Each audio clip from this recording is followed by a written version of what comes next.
ఉద్యమకారుల యొక్క బాధల్ని వినడానికి వచ్చినటువంటి ఉద్యమకారులందరూ, ఎందుకంటే రెగ్యులర్గా నడుస్తుంది, కళాకారుల తరఫున కూడా ఈరోజు వచ్చి వింటున్నటువంటి ముఖ్యంగా ఉద్యమ కమిటీకి, దాంట్లో పొన్నం ప్రభాకర్ గారు ఇప్పుడు అన్న ఉంటే బాగుండేది వాస్తవానికి. దబదబ వెళ్ళిపోయాడు, ఎందుకంటే థ్యాంక్ యూ. అయితే ఈరోజు ఈ కార్యక్రమంలో ఉన్నటువంటి పెద్దలు మన కోదండరామ్ సార్ గారి, అదేవిధంగా మన రాముల నాయక్ గారికి, అదేవిధంగా శోభన్ రెడ్డి గారికి, మీ అందరికి కూడా పేరు పేరున ఉద్యమ కళాకారులందరికీ కూడా పేరు పేరున హృదయపూర్వక కళాభివందనాలు. మీ అందరి తరఫున నేను మాట్లాడుతూ ఉన్నా, ఓకేనా? మీ అందరి తరఫున మొదటి నుంచి మాట్లాడుకుంటూ వస్తున్నా. మా జయరాజన్న కూడా ప్రత్యేకమైనటువంటి కృతజ్ఞతలు, మిగతా మిత్రులందరికీ. అన్నయ్య, కాంగ్రెస్ పార్టీ తీసుకున్నటువంటి నిర్ణయము చాలా అద్భుతమైంది. ఇది అందరికీ న్యాయం జరుగుతుందని నేనైతే నమ్ముతాను, మీరందరూ కూడా నమ్మాలి. ఇది లాక్ అంటారు, ఇది లాక్. దీన్ని ఇలాంటి కార్యక్రమాన్ని ఏర్పాటు చేసి ఉద్యమ కళాకారుల బాధల్ని తెలుసుకోవటానికి ముందు కూర్చున్నటువంటి పెద్దలందరికీ కూడా ప్రత్యేకమైనటువంటి కృతజ్ఞతలు. కాంగ్రెస్ పార్టీకి, ముఖ్యమంత్రి రేవంత్ రెడ్డి గారికి కూడా ప్రత్యేకమైనటువంటి కృతజ్ఞతలు మనందరి తరఫున. అయితే గత ప్రభుత్వము చేసింది ఇప్పుడు నేర్నాల కిషోర్ అన్న చెప్పేసాడు ఆల్రెడీ, మళ్ళీ నేను చెప్పవలసిన అవసరం లేదు, మీ అందరికీ కూడా తెలుసు. ఈ ప్రభుత్వం కూడా 2 మిస్టేక్స్ చేసింది. ఆ మిస్టేక్స్ తప్పకుండా మునుముందు జరగకుండా చూడవలసినటువంటి బాధ్యత ప్రభుత్వం మీద ఉన్నది.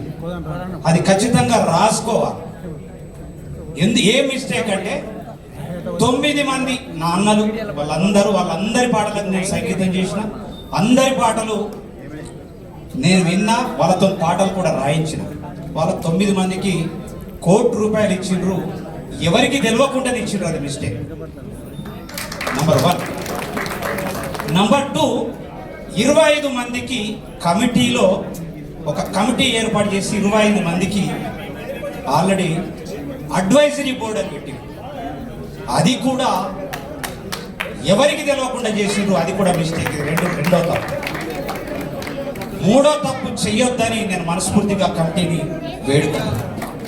మూడో తప్పు, మా అందరి కళాకారులకు ఏదో రూపంలో ఏదైనా పర్వాలేదు తప్పకుండా ఇవ్వవలసిందిగా మీ అందరినీ కూడా కోరుతాను. అయితే కళాకారుల తరఫున నేను ఒకటి ప్రతిపాదన పెడతాను. గత ప్రభుత్వం 550 మంది కళాకారులకు, అది కొత్త వాళ్ళ పాత వాళ్ళ, అన్యాయం జరిగిందా న్యాయం జరిగిందా, వాళ్లకు డబ్బులు తీసుకొని ఇచ్చిండ్రా తీసుకోకుండా ఇచ్చిండ్రా అనేటటువంటిది పక్కకు పెడితే, ఇప్పుడు డబ్బులకు తావు లేకుండా, రికమెండేషన్లకు తావు లేకుండా వీళ్ళందరికీ న్యాయం చేయవలసిందిగా కోరుతా ఉంది. అట్లనే ఆ గత ప్రభుత్వంలో ఉన్నటువంటి ఉద్యోగస్తులు ఇప్పుడు ఆల్రెడీ మన ప్రభుత్వంలో పనిచేస్తున్నారు. వాళ్లకు కూడా, వాళ్ళకే కాదు, ఇప్పుడు ఒక 1000 మంది కళాకారులకు ఉద్యోగాలు ఇవ్వమని నేను మిమ్మల్ని బాధ్యపడతాను. ఈ 1000 మందికి ఇచ్చిన తర్వాత 1500 మంది కళాకారులకు ఒక జీవో తీసుకురావాల్సిందిగా కోరుతాము. ఆ ఏ జీవో అంటే, అది నిరంతరంగా ఈ భూమి ఉన్నంత కాలం, తెలంగాణ ఉన్నంత కాలం తప్పకుండా ఆ ఉద్యోగాలు వాళ్ళు ఇంకా కళాకారులు ఫిలప్ అవుతూ ఉండాలి. ఎందుకంటే 60 ఏళ్ళ తర్వాత వాళ్ళు రిటైర్ అయిపోతారు. అయిపోయిన తర్వాత మళ్ళీ దాంట్లో ఫిలప్ చేయాలి. ఖచ్చితంగా ఒక టీచర్లకు, గవర్నమెంట్ టీచర్లకు ఎట్లయితే ఉన్నాయో అలాంటి మన జీవో తీసుకొచ్చి కళాకారులకు నిరంతరంగా వచ్చేటటువంటి విధంగా ఖచ్చితంగా జీవో తీసుకురావాలా. మీతోనే అవుతుంది, వేరే వాళ్ళతోని కాదు. రాబోయే వాళ్ళు ఎవరు వస్తారో తెలియదు, కానీ ఇదే లాస్ట్ కళాకారుల బాధలు చెప్పుకోవడానికి, ఇదే లాస్ట్ కళాకారులకు న్యాయం జరగాలి. అది మీ ప్రభుత్వంలోనే జరగాలని నేను ప్రత్యేకంగా కోరుతాను. అదేవిధంగా భూమి ఉండి ఇల్లు లేని కళాకారులకి ఇల్లు కట్టించుకునేటటువంటి ఆర్థిక సహాయం కూడా అందించడానికి కూడా మీరు దానికి కృషి చేయాలని చెప్పేసి నేను కోరుతా ఉన్నా. అదేవిధంగా ఇల్లు జాగా కూడా లేనటువంటి కళాకారులకి ఇల్లు జాగా కల్పించేటటువంటి వెసులుబాటు మీరు కల్పించాలని చెప్పేసి కూడా నేను కోరుతా ఉన్నా. అదేవిధంగా వయస్సుతో సంబంధం లేకుండా అని మేము చెప్పినాం, కానీ 50 ఏళ్ళ పైబడి ఉన్నటువంటి కళాకారులు ఇలా పాడలేరు, ఆడలేరు, రకరకాల సమస్యలు ఇప్పుడు 30 ఏళ్ళ జీవితంలోనే ఆగమవుతున్నటువంటి పరిస్థితులలో 50 ఏళ్ళు దాటినటువంటి కళాకారులు ఎవరైతే ఉన్నారో, ఉద్యమ కళాకారులు ఎవరైతే ఉన్నారో వాళ్ళకు తప్పకుండా 30,000 రూపాయల పెన్షన్ కల్పించాలని చెప్పేసి నేను కోరుతాను. అది మీరు ఎంత డిసైడ్ చేస్తారో చేయండి. నా డిమాండ్ అది, కళాకారులందరి తరఫున నా డిమాండ్ అది. కాబట్టి ఆ అవకాశాన్ని ఇవ్వాల్సిందిగా కోరుతా ఉన్నా.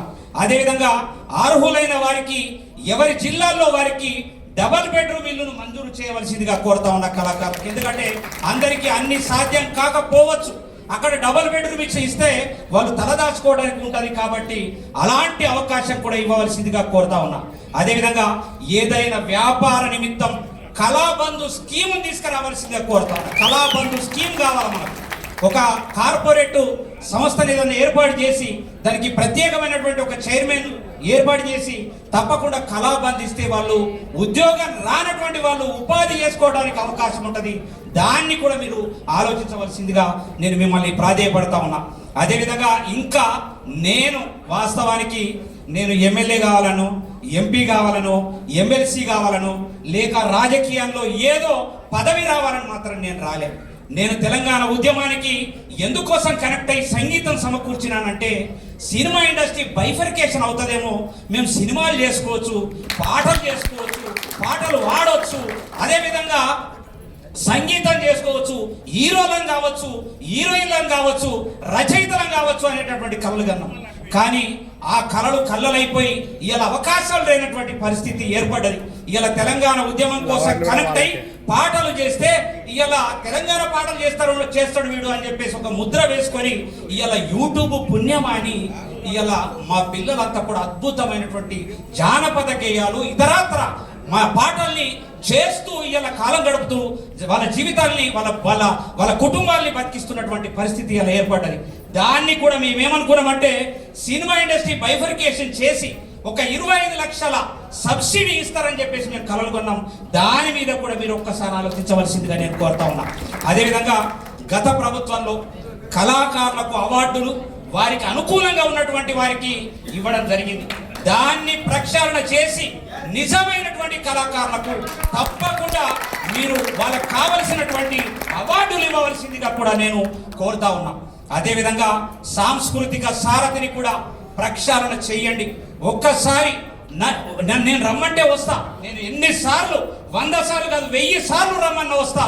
నాకెందుకంటే అందరు కళాకారులు ఇలా మా జయరాజ్ అన్న కావచ్చు, మా అందేశ్రీ అన్న కావచ్చు, మా గోరెడ్డి వెంకన్న కావచ్చు, మా ఈ పెద్ద గద్దరన్న కావచ్చు, అదేవిధంగా సుద్దాల అశోక్ తేజ కావచ్చు, ఇలాంటి అనేక మంది కళాకారులు రచయితలు, మా ఏపుడు సోమన్న కావచ్చు, మా కిషోరన్న కావచ్చు, వీళ్ళంతా రాసినటువంటి పాటలకు నేను సంగీతం చేసేటటువంటి అదృష్టం నాకు కలిగింది. తెలంగాణ ఉద్యమానికి కనెక్ట్ అయినందుకు మీరందరూ ఆల్రెడీ డ్యాన్సులు చేయొచ్చు. అవే నా పాటలకు అసైదులు ఆరతి కాలక జలగమ్మతి వెనుక ముందు చూసుడేది రాజన రాజన్న అయ్యోని వాళ్ళు ఇద్దరం విడిపోతే భూముల బాగు ఎండిపోయారు అంటే ఎన్నో పాటలకు సంగీతం సమకూర్చి మొట్టమొదటిసారిగా మీరు గంట కొట్టొద్దన్న ప్లీజ్, ఎందుకంటే ఇది అంటుంటే నాకు భయం ఎత్తుంది.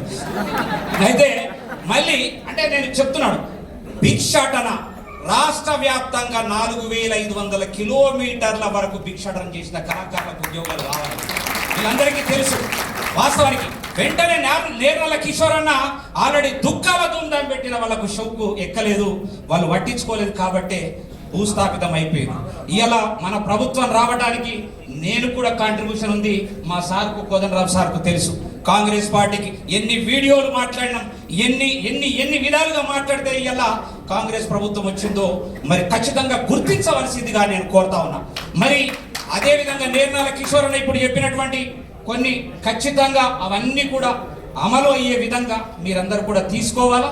మేము ఖచ్చితంగా నేను గత ఆ సనాస్కి ఒక మాట చెప్పిన, ఏమనంటే నాకు ఉద్యోగం ఇవ్వకుండా పర్లేదు, ఇంకొక 500 మంది కళాకారులకు ఉద్యోగాలు ఇవ్వండి, వాళ్ళకి 500 రూపాయలు నేను అడుక్కుంటే కావాలంటే నాకు ఉద్యోగం వద్దని చెప్పా.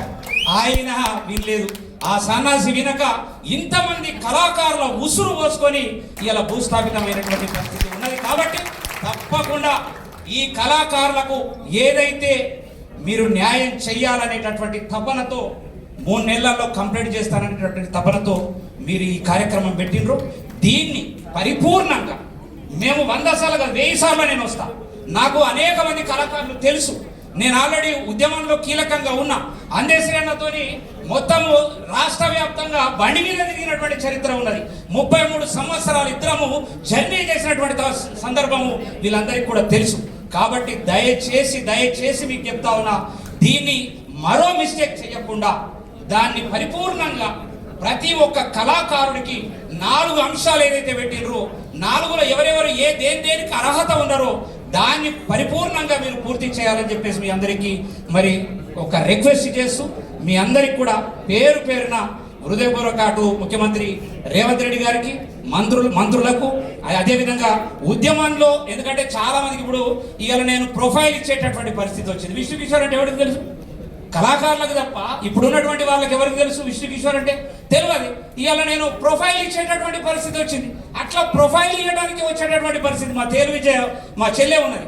ఆమె ఏ వేదిక మీద ఎన్ని పాటలు అయ్యోని వాను అవ్వోని బట్టి అసలు ఊగిపోయేది.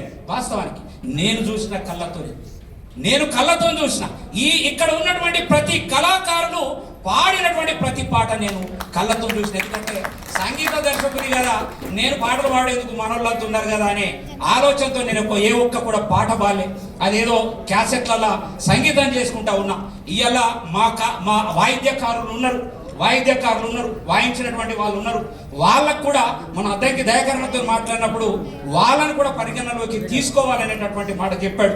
అది కూడా నాకు చాలా సంతోషం వేసింది. ఎందుకంటే ఇప్పుడే అన్నాడు, కోరస్ వాడినటువంటి వాళ్ళు ఉన్నారు, వెనుక ఆల్రెడీ డబ్బులు కొట్టినటువంటి వాళ్ళు ఉన్నారు, రిథమ్స్ తర్వాత ప్యాడ్ వాయించినటువంటి వాళ్ళు ఉన్నారు, డోలకు వాయించినటువంటి వాళ్ళు ఉన్నారు, కీబోర్డ్ వాయించినటువంటి వాళ్ళు ఉన్నారు. వీళ్ళందరూ కూడా ఉద్యమానికి పనిచేస్తే తప్ప ఇవాళ కళాకారులు లేకపోతే తెలంగాణ రాబోదు. ఇప్పుడున్నటువంటి